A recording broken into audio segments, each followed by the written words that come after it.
hicablı olar, olmaz, dövlət müəssisəsində olar, olmaz, universiteti olar, olmaz, məktəbə olar, olmaz.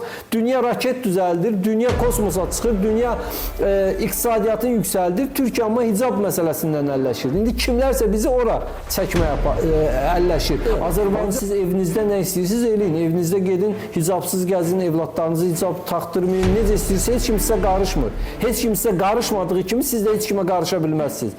Siz məktəblərdə insanların baş örtüsünə yox, oxumağına, təhsilinə, problemlərinə maraqlanın. O uşağı çağırıb soruşmaqdansa ki, səni evdə məzmur mu eləyirlər başını bağlamağa?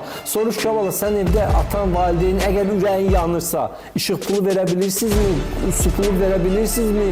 Normal qidalana bilirsənmi? Nəyəsə ehtiyacın varmı? Kitaba ehtiyacın varmı? Dəftərə ehtiyacın varmı? Məktəb direktorlar bununla maraqlanın da. Sizin cəmaatın dininlə, imanınla nə işiniz var?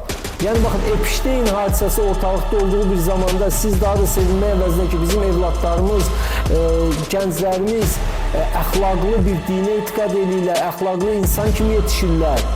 Bunu yox, verin bütün gənclərimizi internetə qurban, sosial şəbəkələrə qurban, sonra satanist, şeytanist çıxsınlar ortalığa. Bunu mu istəyirsiniz siz?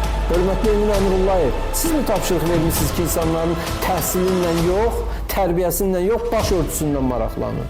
Və yaxud da Respublika Prokurorluğuna və Dövlət Təhlükəsizlik Xidmətinə müraciət edirəm burada. Burada bir təxribat izi axtarmaq lazımdır. Kimdir bu insanları narazı salan? Qaçınmayan yerdən qan çıxartmaq istəyənlər. Araşdırın bir.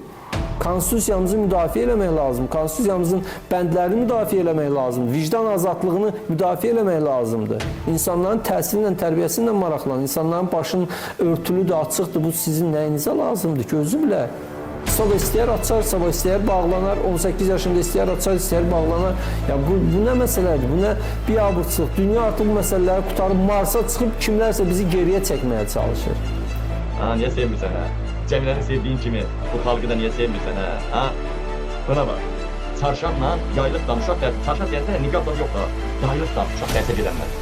Rusiyada gedə bilər, Ukraynada gedə bilər, Almaniyada gedə bilər, Fransada gedə bilər, hər yerdə gedə bilər, amma Azərbaycanda gedənlər də. Çünki orada dil düşmanı var. Uzun Quran İlham Əliyev.